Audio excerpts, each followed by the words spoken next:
Great. You're live. Boogie woogie I'm woogie. alive. It's alive.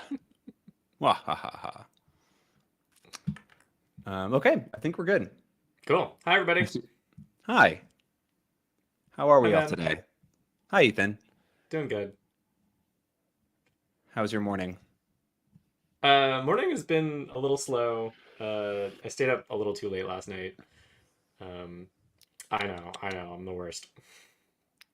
Did you at But I least had a do something very interesting? productive day yesterday, and yeah, I'm in. I don't know. I have like a energy rhythms, so some weeks I'm like very, very energetic, and other weeks I'm a little lower. This week I'm very energetic, and it just makes Hmm. me do like a lot more stuff. So I got a whole bunch of new books from the library. Started listening to a new book on Audible. Uh, Yay. did some Spanish yesterday, and also like been getting into coding a bunch recently as part of work. Let's So that's go. been a fun experience. Um, yeah, so all around. I'm also running. That's like the new physical activity that I've been doing. So uh, started or been doing that for a few weeks, but on Tuesday I did a 5 mile. Probably gonna do like a 3 or 4 today. Nice. So yeah, just a lot of stuff all happening all at once, and it's exciting. That's good. And you feeling good? Yeah, actually feeling really good. I felt That's great. very bad yesterday morning after the run. My IT bands were like exploding in pain, but I did some yoga, went to a yoga class, and that helped a lot. So Nice. I'm feeling very good today. That's great. How's your Yeah. Spanish going? I know that you've bumped up your study recently. Yeah, yeah. For those who are not privy to my personal life, I kind of went through a pretty bad phase of burnout at the end of 2023 and into the beginning of 2024, and kind of dropped all of my productive habits, Spanish, working out, uh, and learning in general. So now I'm back into it and back into Spanish. And let's see, yesterday I was doing some transcription. I was transcribing a video summary of Ratatouille. Uh, I know you hate video summaries, but they're like my favorite. I just don't understand. And the funny thing is, that I can always tell when you've been on the Refold account, like the Mhm. YouTube account, because I can see like video summary things. Um, I can also tell whenever Bree forgets to log out and watches something because it Yep. messes with the algorithm. It does. That algorithm must be so confused. Yeah, I try to keep it like just to show like the new stuff in language learning, so I can keep a finger on the pulse of what's happening there. Yeah. Well, Um, sorry for messing it up. but yeah, it I'll was make sure to log out now. yeah, it's fine. It really doesn't bother me. I just find it funny. Yeah. Um, it's the other day. There's been a bunch of these recommendations of like alternate universe AI generated Harry Potter things. Okay. That's just been like, what if Harry Potter was in the Soviet Russia? What if Harry Potter was in Korea? Um, and they've got Okay. like 14 million views, these videos. And I'm like, this is not related to language learning. I don't want to see these on this page. Yeah.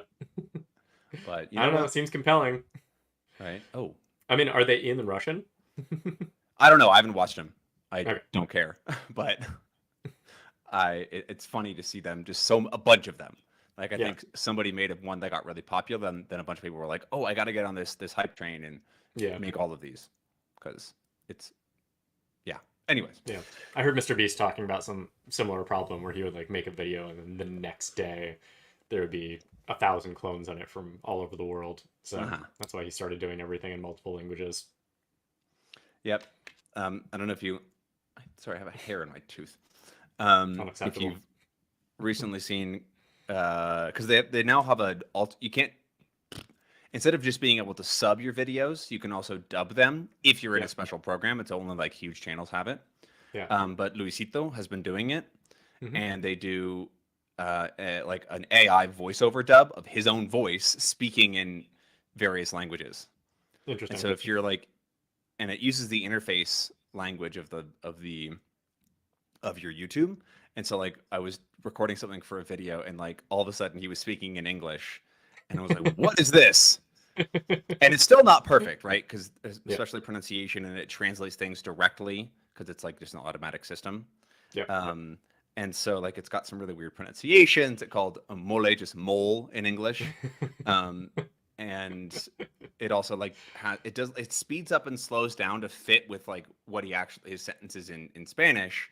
And so there's like some really really fast sentences and then really really slow ones. Um, and occasionally it'll like bug out, and like a couple of sentences he said in like Portuguese were just like totally demonic. Like this needs some work still, but it's kind of cool. Yeah. It's a new frontier. Yeah, Luisito speaking Japanese. Who knew Yeah, we needed that? exactly. But that's I how things are mean, his changing. channel is Luisito Comunica, right? Yeah, right. Luisillo el Gordillo.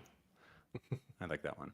And Yeah. that's a funny translation in English. I forget exactly what it is, but I was like, that is not how I would translate that.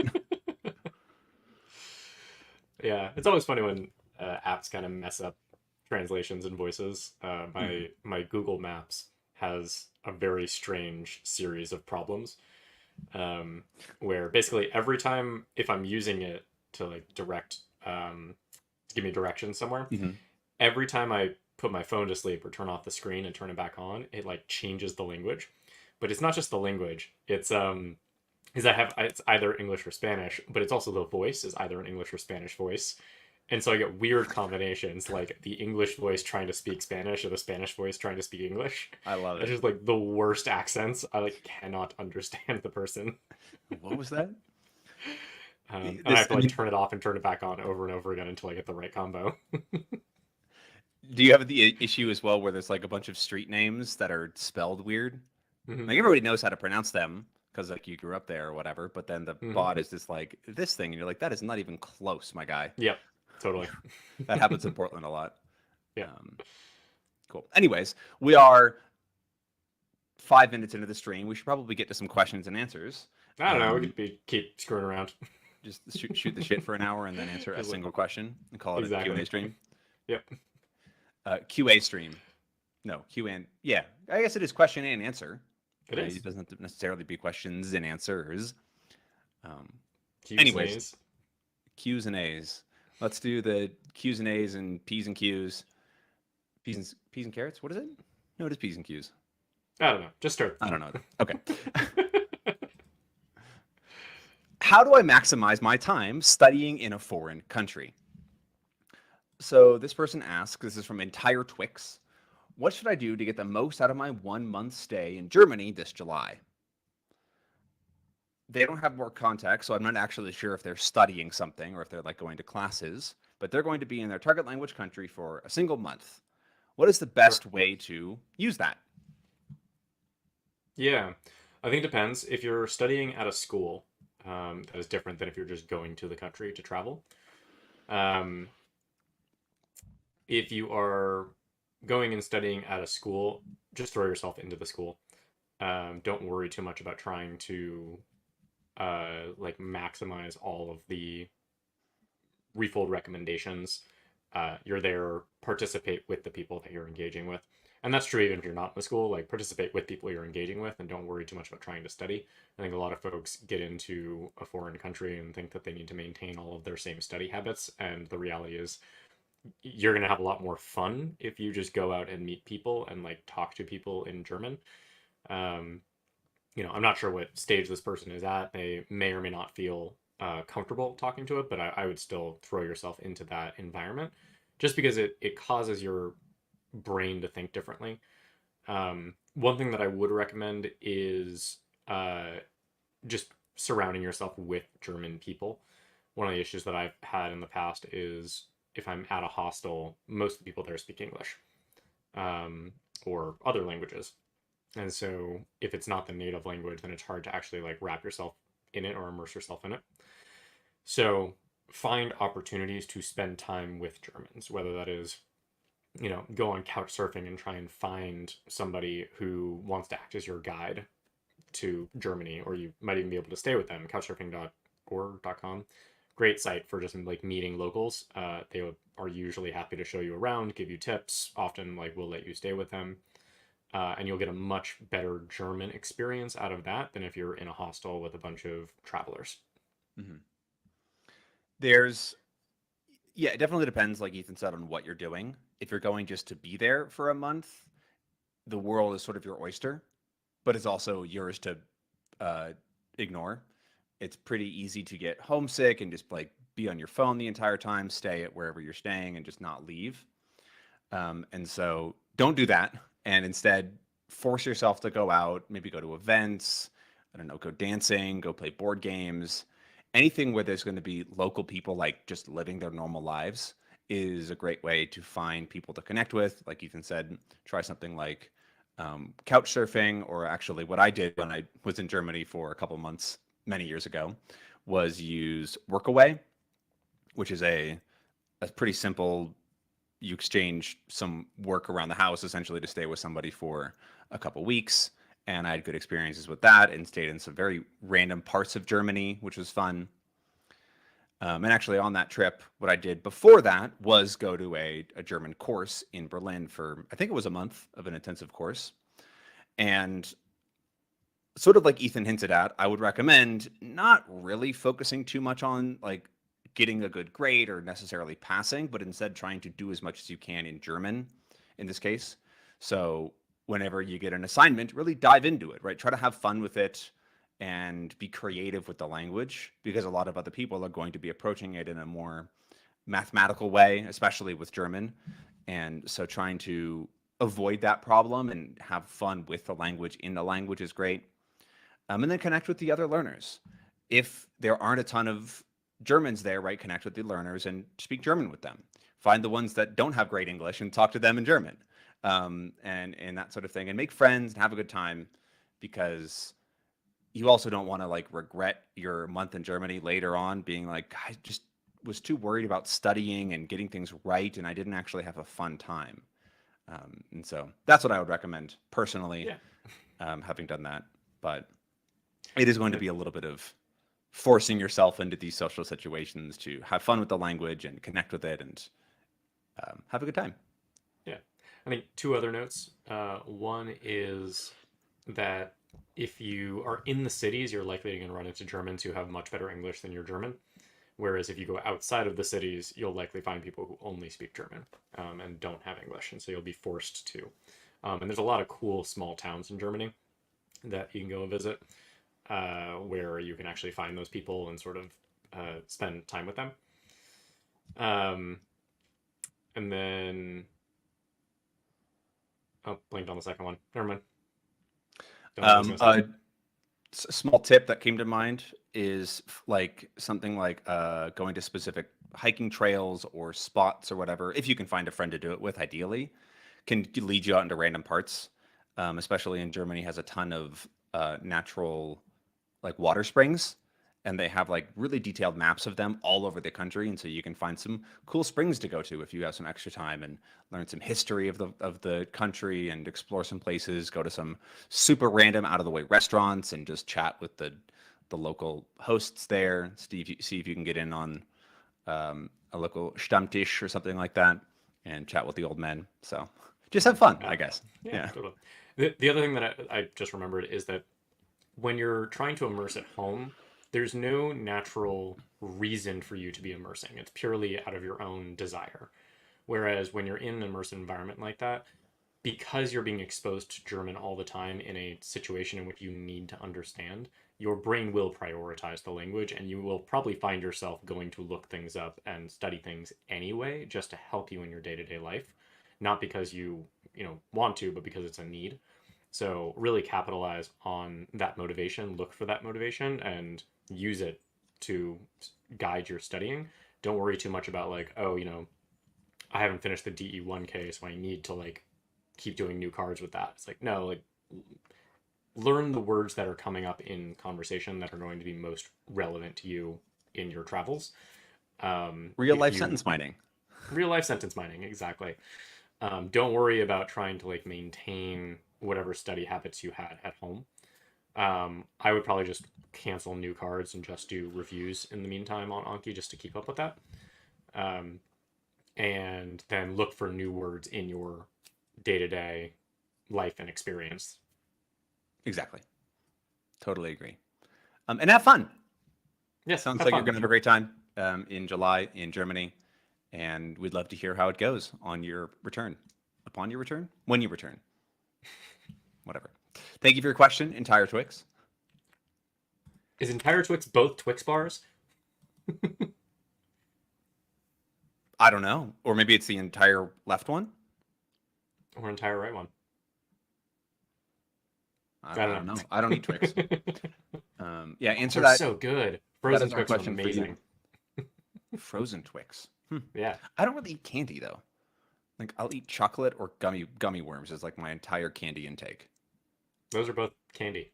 I know, but like brand names, I guess. I don't really eat like a Snickers or a Mars bar.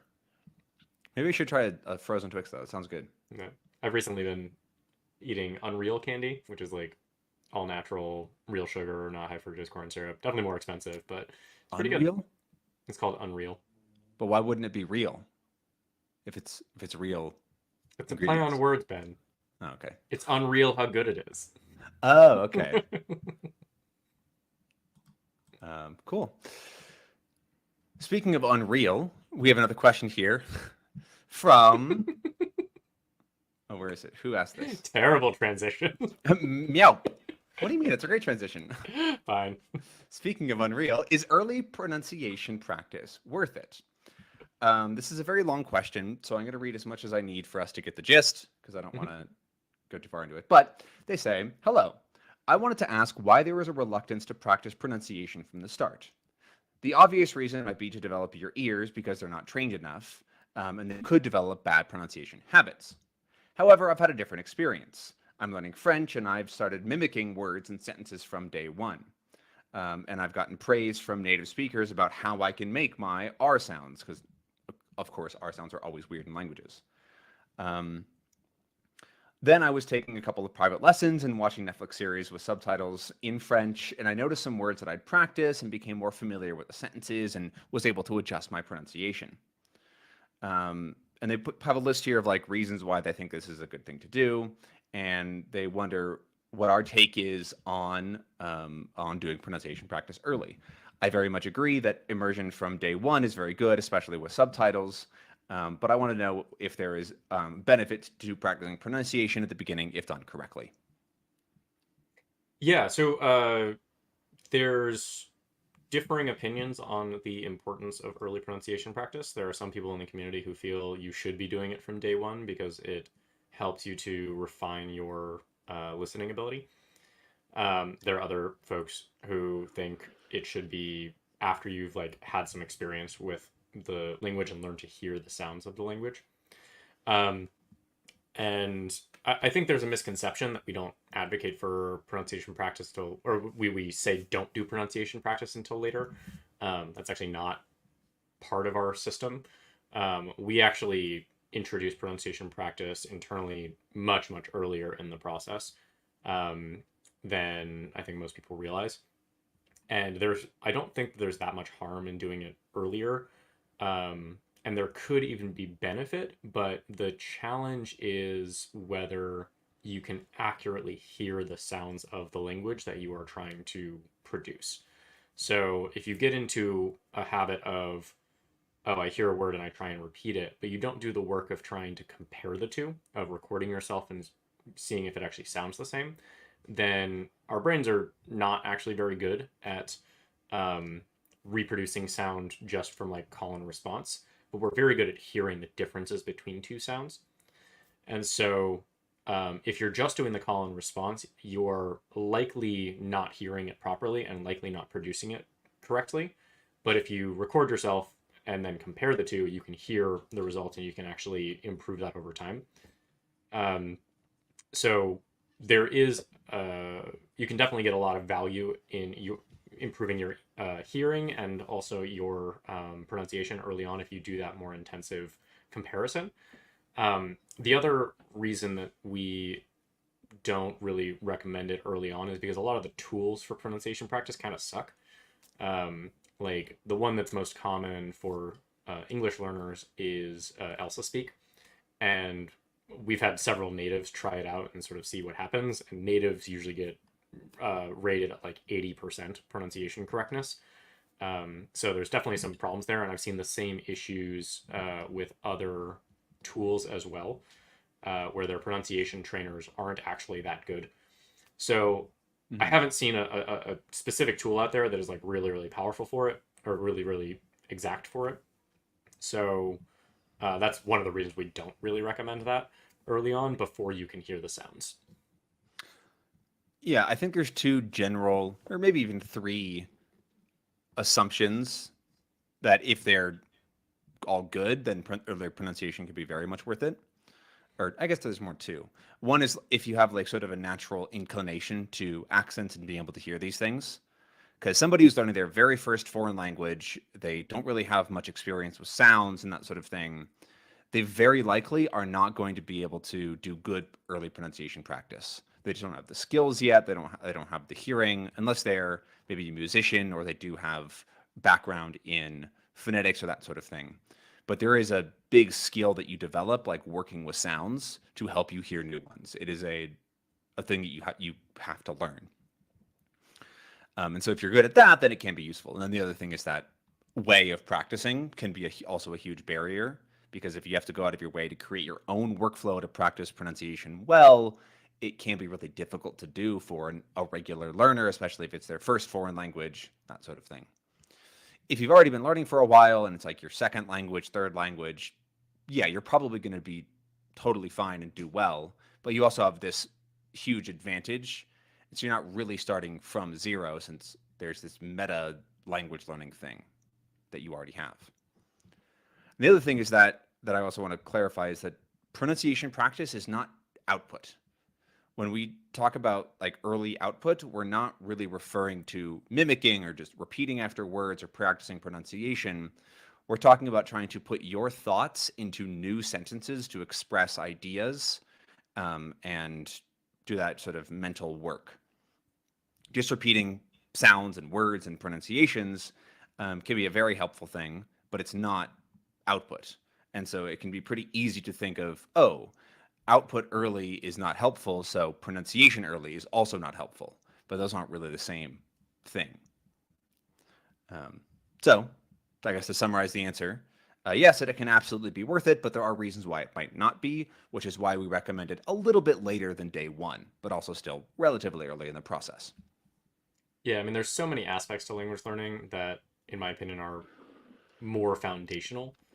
Mm-hmm. It's important to like get those foundations in place before you start the pronunciation practice, especially if it's your first language. Your brain is just not used to hearing sounds outside of your language. So getting it some experience with those sounds before you try to mimic them is, in my opinion, in my opinion, in our sort of official opinion, it's really valuable to get that before you try to do the mimic. Yeah. Well, thank you so much for the question. I hope that we answered it well. Great. Let's take a little detour. Now, let's keep going here. Never mind. Change my mind. What is the next question here? And so this is another kind of long question, but it's about switching from sort of pure immersion, letting yourself just completely acquire things, and moving to traditional study at a higher level. Hello again, Refold. I've had this idea in my mind as more of a thought experiment for when I feel like diving into another language. What if I spend my first 1,000 hours or so in a pure comprehensible input or ALG approach? And then at an intermediate level, I add in intensive sentence mining, vocab study, and that sort of thing as described by Refold. I found that I have an aversion to intensive study when I'm new to a language, but at a higher level, like where I am at Spanish, is I love that intensive study. And knowing how memory works, I feel like it'd be a better use of my time at a beginner stage to imprint the language with visual, emotional, and sensory meanings from like comprehensible in videos and simple TV shows, rather than having to brute force dissociated words and phrases into my head through sheer repetition. I'm sure this idea would work wonderfully, but my main question is if I start with the pure immersion/CI approach, at what stage would it be most beneficial to start a study of the language? Thank you all. And this question comes from Dave 5/4. Yeah, so I think this is really dependent on your personal um, your personality, what you enjoy. So the Dreaming Spanish folks, they're all about comprehensible input. It's like 100% comprehensible input. You do that for 1,500 hours and then you start speaking. Um, There's more ish. nuance to it, but yeah. Yeah. Like the first eight, like 600, 800 hours, something like that, they say that you should not even try to read or say a single word or try to translate anything. Yeah. Um, so I think there are people that works for, that they enjoy that. For me personally, that sounds like a nightmare. Um, like the level of comprehensible input that I would be able to understand at those early phases would not be enjoyable to me. Um, so the tools that we recommend in order to improve comprehension, add sort of analytical aspects to language learning so that all of those are meant to help you move faster through the initial stages. Um, if you don't care about the speed and you aren't bothered by the simplicity of what you're going to be able to understand at that stage, then it's totally fine to skip them. And you're Fully, learning a language that has enough of that content. That's also another that. really important thing. There's not very many languages you can do this with. Yeah. Yeah, if you're throwing yourself into really hard content from day one, it's probably not going to work very well. Um, just because you're not getting enough feedback in the practice of what means what, if you're not deliberately looking things up. Whereas with comprehensible input, you actually have enough context to deduce whether you're thinking about something in the right way, or whether, or you can associate it to, as you said, to visuals that are represent the idea. So, uh, in terms of when it would be good to introduce the more intensive study, in theory, you may not need to ever, until you get up to very high levels of uh, vocabulary, or very rare vocabulary that doesn't appear very often. That's when it would be useful. Um, but as you said, you seem to enjoy it at a certain point, and I think you're going to have to figure out when that point is, to find what is the most optimal for you personally in terms of maintaining your motivation and enjoyment of the process. I'm not sure if I exactly agree with that because in my experience of what I've seen from people that do a more like pure ALGCI approach is like they do hit a ceiling and a barrier where it's very difficult to continue to make progress and do things without analyzing and learning about the language because there is a certain amount of language analysis that we do as native speakers to learn a lot of things about the language, what is considered more correct, right? People get direct feedback and corrections from parents and teachers from a very young age. Mm-hmm. And I think that there is we actually have some other questions about this today. I think that there's people think about like this natural approach of just learning through input is strictly better and it is more natural it's closer to how native speakers do it, but I think there's sort of that's not really true because there are specific things that when you as a child can ask what is this and they will tell you, they just directly tell you what the word for that thing is.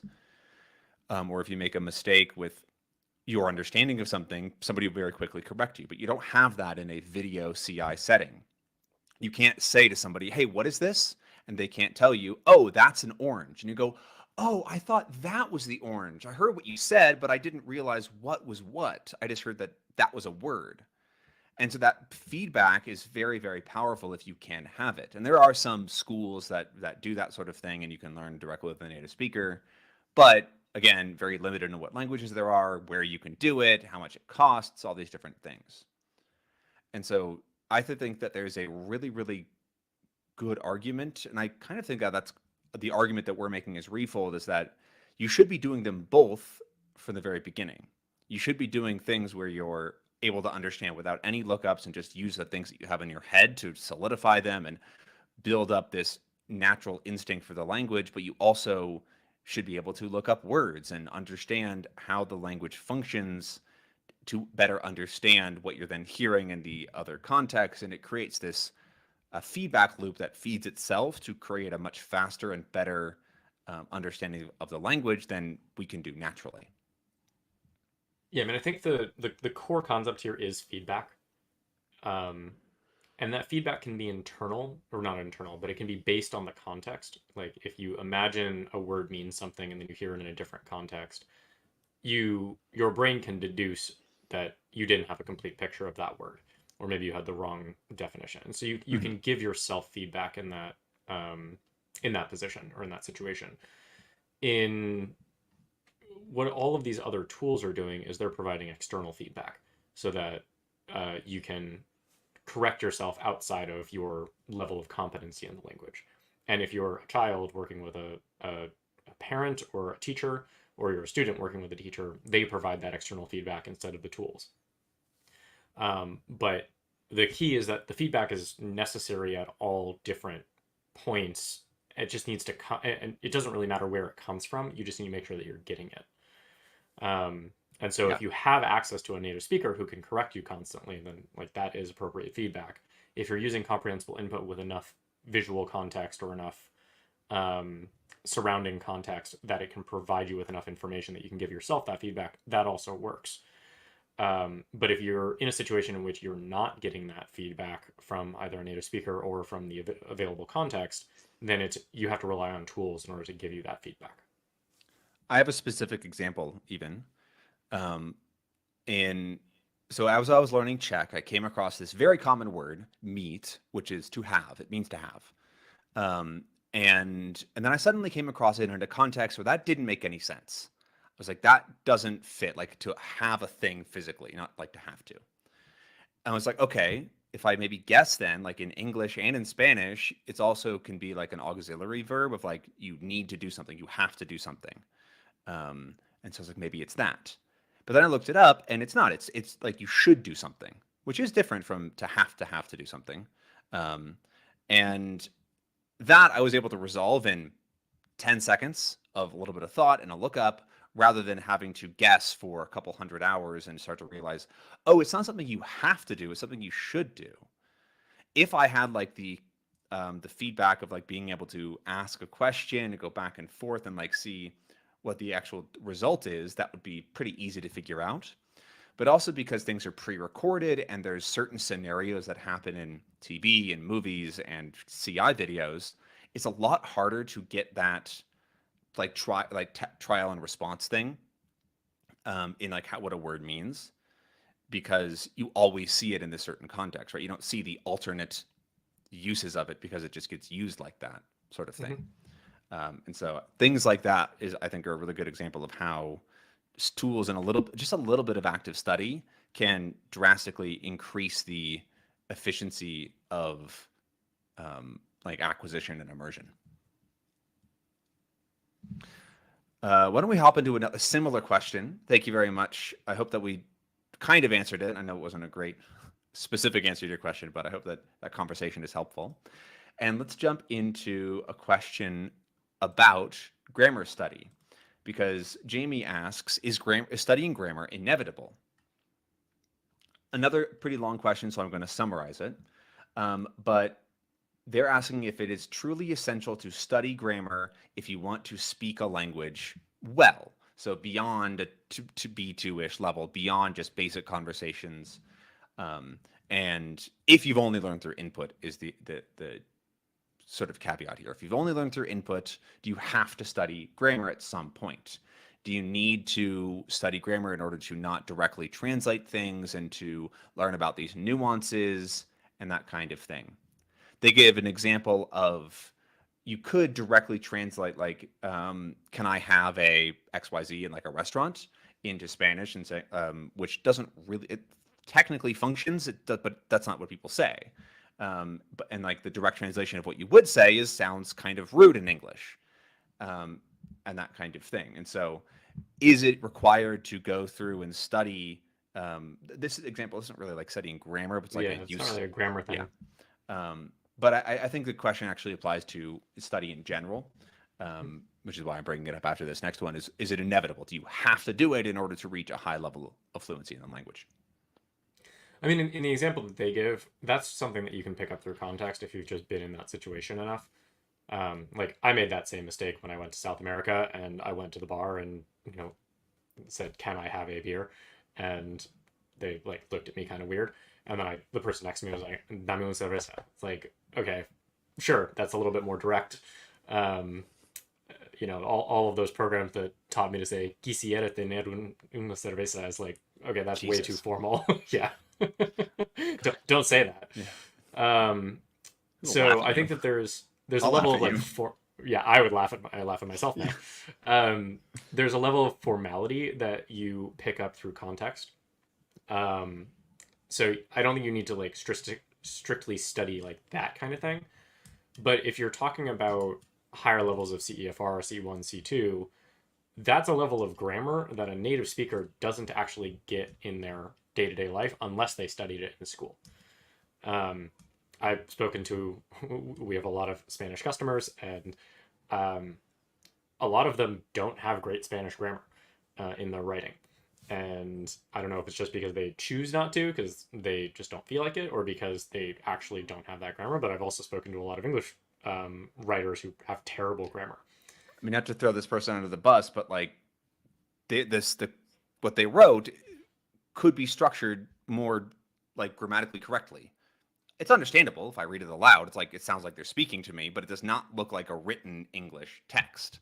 Mm-hmm. And so it's like, what is that?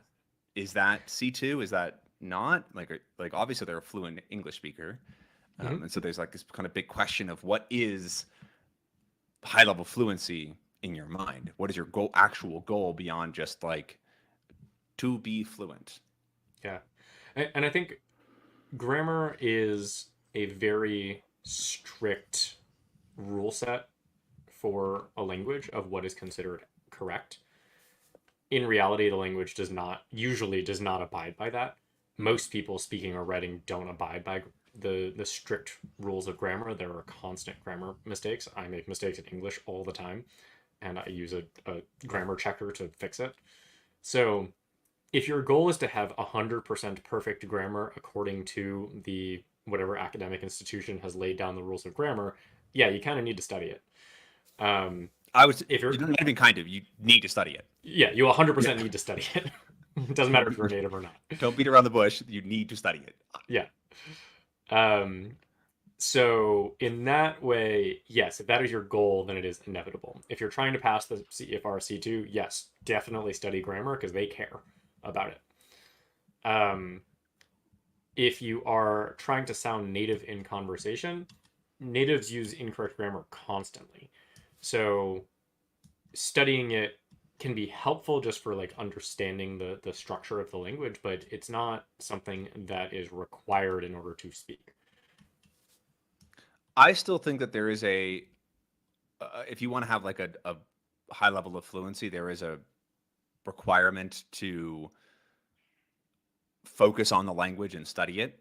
Like I think that somebody who doesn't study any grammar will grammar even or other parts of the language, like what to say in certain contexts, will be missing a lot of things that will make them sound distinctly foreign.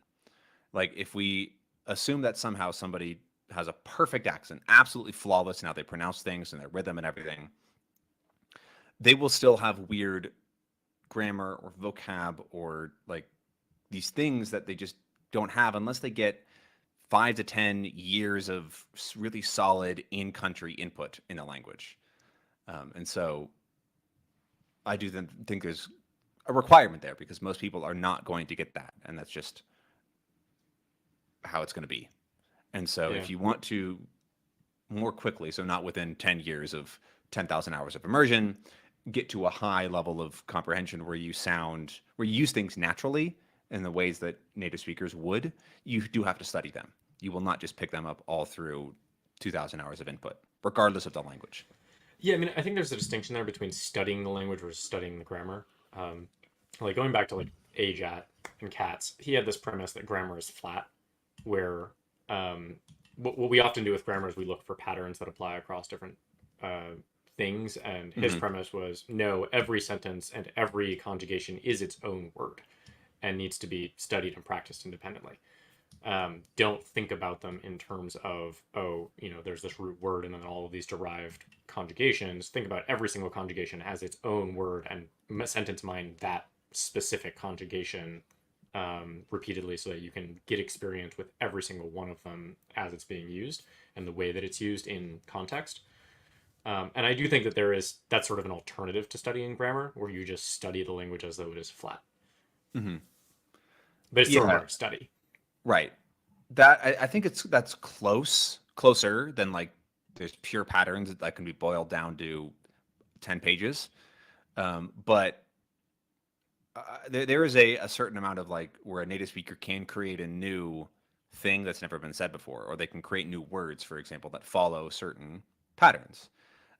Things even will change linguistically, they'll change to match new patterns because native speakers understand these patterns, and so they change things that used to be different to match these patterns. We have a couple of things like that in American English with the past tense of dove, or of dive rather, to be dove rather than dived, because it matches better with drive, drove, and we just sort of picked up that pattern and we did that. That is something that has changed because of our sort of pattern recognition on a relatively rare word. But it's definitely somewhere closer to that, where there are a lot more like weird exceptions. You have to understand that in this case, you just do this thing, even though it's not logical. And so there's a certain amount of study that I think is required. But yeah, anyways, we're saying the same So I thing. know this happened yesterday. I was reading something that said drug, as in dragged past tense. Um, and I'd never seen drug, or I obviously understood it, but uh, I guess I'd never seen drag past tense as drug. I've always seen it as dragged. I've definitely heard that. Yeah. I think it's more common in speech, but I've definitely heard, probably even used that actually. Um, I drug them out here, but it's weird, right? Yeah. Yeah.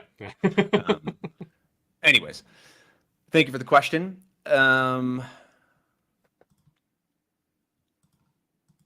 Next one here is a question about noticing the rhythm of a language. There's specific target languages, English, and so we can Mhm. actually give some pretty good examples.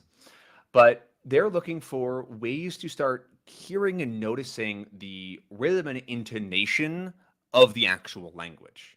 Yeah. Because especially in English, like there's a very clear difference between the written and the spoken language because of what the certain things that we drop. It's true in every language, but especially because English is one of the biggest spoken languages in the world. It's just very clear there. So a good example here is like, what is your name becomes what's your name. He has got he has her head on his shoulder is he's got her head on his shoulder, right? There's a very different flow and rhythm to it than what you like if you just break things down. And so like they know that there's something going on here, but how do they start to really hear what is actually happening, and the sounds that are created and the patterns by what native speakers say and do? Um, One of the problems they have is that they try to read words instead of hearing the sounds, if that makes any sense, Hmm. which it does. So thank you very much. Actually, what's their name? This is from Misael. So thank you for the question. And so there's a couple of different things going on, like linguistically, to create this, like what I call the vibe of the language, just to kind of put it all together, because there's linking, elisions, intonation, prosody. There's so many different like linguistic things you could break out, but I think that's kind of irrelevant to the actual like solution as a language learner, because you can't break down all of the elisions and links of a sentence and intonation in a quarter of a second. You have to do it live, and you have to hear it like as it is. And so, how do you do that? Um, I'll. Do you want to hop in, or should I keep Sure. I going? thought you had something to share. I did, but then my brain kind of just went blank, and Okay. All right. yeah, I started good, but Yeah. then So there is a way to, there's a language, there's vocabulary to describe all of these things, as Ben just Mhm. enumerated. Um, the I don't think that's particularly useful. Uh, but there are different things going on here. Like in the two examples that you gave, it's not just about, oh, the intonation is different. It's, oh no, like you're merging some words, you're changing other words, and there is a intonation that helps with the flow. It's like you're not halting between words.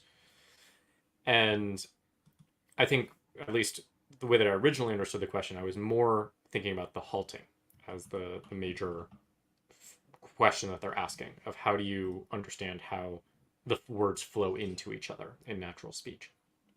And in English, and I want to say in a lot of languages, the intonation is not just about what is natural, but it's also about what nuance you want to propose. There's some examples in the Refold roadmap where the same exact sentence with the same pronunciation but different intonation can mean three different things, because at a nuanced level. I didn't say she stole the papers. I Yeah, didn't say she stole the papers. I didn't say she stole the papers. I didn't say she stole the papers. yeah, I didn't say she stole the papers. yeah, I didn't say she stole the papers. yeah. So you can put emphasis on each individual word of that sentence, and it changes the nuance of the sentence. Um, and that's obviously complicated for a uh, English learner to understand. And it's really something Let's that doesn't say. become apparent until you are at a level where you can already speak fluently. That's sort of where that nuance and intonation comes about. And it goes beyond pronunciation, right? Because you can pronounce all of that in a non-native accent and still get the intonation right. So it's sort of a separate sound model or a separate aspect of the sound model. So the way that I would approach this is primarily through mimicking. So find example sentences that sound different than what you would say, and then try and say them. And if you can record yourself and compare the two, that's where you're going to see the most benefit because you can start to um, hear where you are different. One thing that is often happens is that you'll find yourself injecting syllables where there aren't any into the sound because that's how you would read it and that's how you would say it if it was slower. But when it's spoken quickly, that doesn't happen. I find this very challenging in Spanish because they drop sounds constantly, and there's also um, specific rhythms in Spanish that you expect. Same thing in English, but it depends on context. Um, so yeah, so that's a practice exercise called chorusing, where you take a small like one sentence and you try and repeat it in the same way that the native speaker says it. And then the other tool that we use for intonation in particular is shadowing. Shadowing is very difficult. I still am not very good at it. Um, I just don't think we should even recommend it. I think chorusing is just better. you think so? Yeah. It's so much easier for everybody to do. It's an easier blanket thing just to recommend. Yeah, Um, because if you wanted to actually learn how to do chorusing, I'd recommend you do it for a couple dozen hours in your native language first. Like it's yeah, hard. it's very hard. And so Well, you mean shadowing? yes. Sorry, did I say Yeah, yeah. chorusing? You Yeah, did, yeah, shadowing. Um, so I would just recommend that. The other thing I would recommend though is intensive listening, yeah, because you practice hearing sentences as they are without subtitles, and then check that you verify your work to make sure that you're hearing what you're hearing, and you can focus in. I have a video for actually both of these things that you can find on the channel. In the live chat, I just linked the intensive listening one, but I don't have the chorusing one at hand. I can it yeah, you can pretty easily yeah. find it in the Discord server with exclamation mark video space chorusing. But they both can be very helpful for noticing and hearing those things. Yeah, and beyond intensive listening, one thing that I've been doing recently is transcription. Um, Basically, same premise. You are intensive listening, but then you're trying to write it down and then checking against whether you got it correct or not. It's a very slow process. On the shadowing side, one thing that I used to do was I would shadow with a text in front of me. So I wouldn't just shadow the audio, I would read it aloud while the audio was going. And that Mm-hmm. just forced me to pick up the pace of my speaking to keep up with the audio.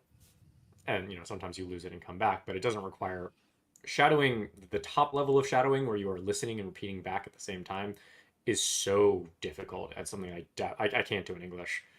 Um, so yeah, we may want to just stop recommending that. But shadowing with a text is much, much easier. Mm-hmm. Yeah, the last thing I'd also mention for this is focus for it, listen for it. You can train yourself to start to notice intonations and all sorts of things like that as you are listening. Like I notice these things all the time because I'm interested in intonation and prosody just in general for years, and so I hear these things all the time.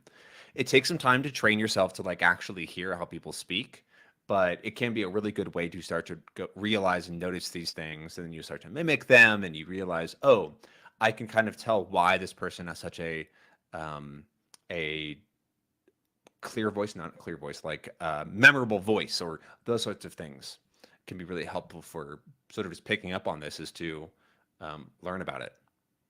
So, Also understand that like it changes based on context. oh Like yeah, TED Talks have a very specific prosody. YouTube videos. There's the YouTuber voice. There's the What's up, YouTuber guys? voice What's that is going like, on? yeah, exactly. So Welcome be back to another video. be aware that there are many natural intonations and rhythms, and it depends on the context. And oftentimes, the same context will have the same rhythms. Um, I was getting dinner with a friend a little while back, and he's like, "Can you do the CEO voice?" And at first, I didn't know what he meant, but I was like, immediate, like within 10 seconds, I was like, "Oh yes, I 100% can." Like, oh, you want me to do it? Oh, yeah, obviously. What do you Um, not do it? so the thing about English rhythm is that it's very difficult for foreigners learning English to pick up on the rhythms in given contexts. It's like that sort of like halting. That's basically TED Talk voice. Um, and it is very specific to like trying to add pauses into your speech so that it forces people to like, it draws people in. It's a very specific technique. Um, I never learned that technique. I just have watched enough TED Talks. You figure it out with immersion, Yeah, right? you figure it out pretty quickly. Watch enough TED Talks and like given enough speeches and talk to enough people. Well, thank you for the demonstration. Very, very enlightening, very illuminating. And thank you for the question. We have 9 minutes left, so I think we might want to take some questions from the audience. Okay. So we'll start up at the top here. And we have a question from Russell, who says, as my listening gets better in immersion at home, it gets worse in person. I'm surrounded by 95% native speakers, 12 hours a day for work, and literally have to communicate. But why is my I'm trying to make up the rest of the question. Why is my listening in person worse than at home? I assume by at home you mean with a piece of content where someone has a microphone in front of them and is likely scripted. Yeah, I assume. Yeah, like I have the same problem. It's much easier to understand a YouTuber speaking than it is to understand a off the cuff conversation. Like for example, with this transcription exercise, I've been doing sort of like two different types of content. Yesterday I was doing this video summary, which is 100% scripted and is right in front of somebody with a microphone, and the other one is Shark Tank, and you've got people from all different parts of Mexico. How can you watch Shark Tank? God. I love Shark Tank. It's great. You've got people from all different parts of Mexico. It's, maybe it is scripted, but it doesn't seem scripted. Like there are conversations happening, and there is mumbling. There are people speaking under their breath. It is edited. It's not scripted. It's edited. Yeah. And so the Shark Tank is way harder to transcribe than a video essay about, some movie. So I think that's probably the main reason that you're seeing this difference between the way you do at home and what you do in person. In person, like everything is messy. The language is messy. It's spoken weird. It's not scripted. It's people mumbling, people making mistakes. Weird. Exactly. Like if you listen back to this hour conversation with me and Ben, we made mistakes in our language. Nope, I'm perfect. And we don't realize it in the moment. And I see this all the time I hear this all the time with anybody that you're talking to. And you just kind of have to like roll with the mistakes. And if you're so used to never hearing mistakes or hearing extremely clear audio, you don't have any practice trying to disambiguate the actual meaning from what's being said, or the words from the context, or for what the word is in a world in which you can't hear all the sounds of the word. So using more natural speech as your practice medium, using street interviews or podcast conversations, but that are a little maybe not using the highest quality mics. This is something that the CEFR tests do. They force you to listen to like a conversation on a panel of people who aren't mic'd in a giant echoey room, and you have to basically answer questions about what they talked about. And it's a very significant challenge, but you can find practice materials for that specific challenge. Yeah, it's a sort of an age-old question, just how do you get better at these things and listening, and it's kind of to do that thing and practice specifically with that kind of in-person conversation. And so potentially doing something like sitting down with a coworker, if like on a break or something, and having them talk to you and in that closer to that environment, and trying to see like what are the things that are tripping you up. Is it like parts of the language that you can actually go study back home, or is it more just the environment, or is it your focus? Like there's a lot of different things that it could be, and so spending a little bit of time to figure out what it might be could be really helpful for figuring out why there's a big discrepancy between your at-home abilities versus your at work. And like stress and just like over other things like that can also cause that. I know that I sound way more natural and comfortable at home than when I'm in a stressful social situation, because that's scary. Like just straight up, even in your native language, right? If you're stressed out, you're going to get tongue-tied and struggle to say things and flub words. So finding those things and training yourself if you can is probably going to help the best. Cool. Thank you for the question.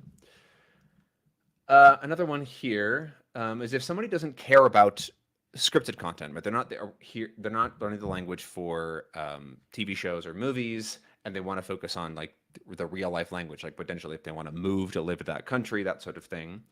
Should you still learn from scripted content? It's from Tyler A. Not Tyler B, Tyler A. Yeah, I mean, there's the overlap between those two sets of language is 95 to 90. It's probably 99%, honestly, in terms of words being used. Okay, if you go to maybe TV, 90%. Yeah, 90%. I think it's fair. 90%. We'll go with 90%. So it's still significant. So, you're still going to need the core 5,000 words of the language, no matter what context you're in. But if your goal is to really engage more with in person and what's going on the street, then study that as your primary domain to master, rather than, whatever you're watching on YouTube, or whether, any random topic that you want to train on. Like if I wanted to study the domain of business and startups and marketing and whatnot, that's not going to be particularly useful for talking to street vendors out, here in San Francisco. You don't want to pitch them your marketing plan? I'm sure they get pitched all the time, honestly. You know what your mango cart needs? Yeah. Millions of users. It needs an app. Yeah. Oh, there you go. mangodelivery.org. .ly. Deliverly. Mangoly. Okay, whatever. Continue. Sorry. No, that was it. Okay. It's a specific domain. You should study. Yeah. I do think it's still relevant, and especially at the beginning, to start with scripted stuff because it is easier, but have a good mix, right? Don't just do 100% scripted TV shows. Focus on a little bit of that for some ease, but then like go into conversational things. Learn a bit from written conversations that you can like read specifically what was said and hear the audio. There are things that you can do to master that domain more quickly, but I do think that there is a real benefit to doing things with either longer scripts or with that do have scripts, because you get a bit more of a controlled environment for practicing your abilities at the beginning, rather than just hoping that you're going to hit the right things and learn from that context. That being said, if you can search for scripted content that is supposed to mimic more closely what you're trying to do, so more natural spoken TV shows, for example, or YouTube videos are pretty good in between, because people typically speak naturally, kind of like we are on videos, especially live streams, but they're a little more aware of their words and speech and have practice speaking on camera. So you get like this in between of natural daily conversation on the street from just everybody versus like a slightly more controlled environment. So that's what I would say. Also, casual podcasts. Yeah, that's Yeah. good. Those are a lot harder though, but definitely Way good. harder. Mm-hmm. Yeah.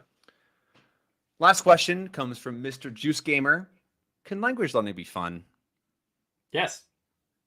Great. You're not Leave it having to the fun? stream. Ben, do you have fun? I have fun every single day. I look forward to waking up and learning Czech every day.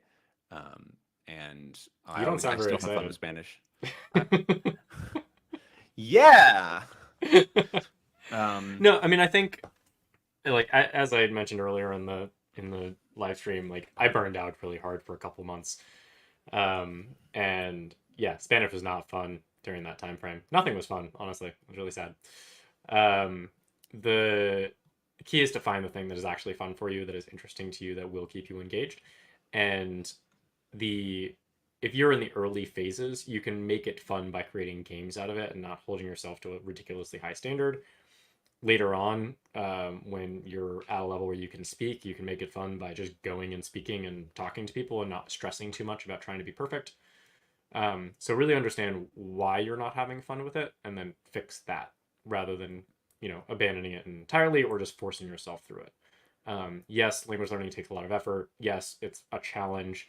Yes, parts of it are like never going to be like super duper fun, but you can definitely find the fun parts in it. Yeah, and the process as a whole, I do think is very fun.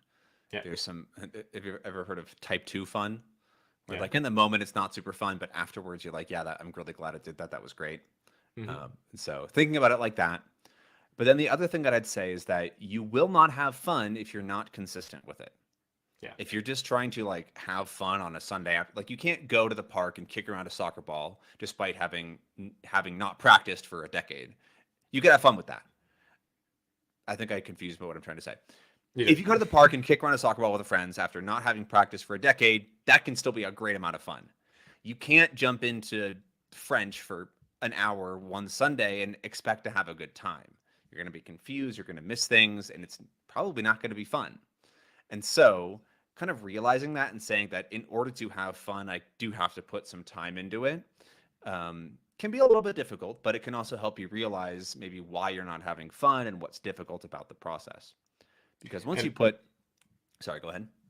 I was going to say, with that analogy with soccer, like the reason it's fun that you can have fun with soccer is because you have strong enough legs to walk around. Imagine if you literally had never walked in your life, or you had only practiced walking for like 10 hours, and then you went to try and play soccer. And that'd be very fun. Or we go to water polo. You don't know how to swim. You can't go play some water polo on a Sunday, right? Because you're going to drown. That's not very fun. It's awful experience. Yeah, don't do that. And so I think that's actually a better analogy. Yeah. If you could swim, you could go have fun and play with your friends. If you can't swim, you're going to die. Even if you can swim, water polo is really freaking hard. It's impressive. You're treading water for like an hour. And they go so fast, and they and they wear those hats because the ball and the fists are flying so fast. It's crazy. Yeah. Cool sport. Anyways, we're at time, so we're gonna say goodbye. There are some questions here in save them for next time. Chat. So make sure that you join the Refold Discord, refold.link/join, and put them in the chat there. We'll make sure that they get put into the question database for next time. Thank you to everybody who asked a question, and for all of you that are here listening to us blather on about language learning and random. You talk so highly about us, Ben. We're great. And yeah, we really appreciate it, and I had fun. Did you have fun? Yeah, it was a great time. Good. Thanks, Ben. All right.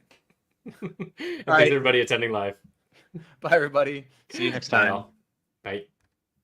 And stream. I think we're still maybe live.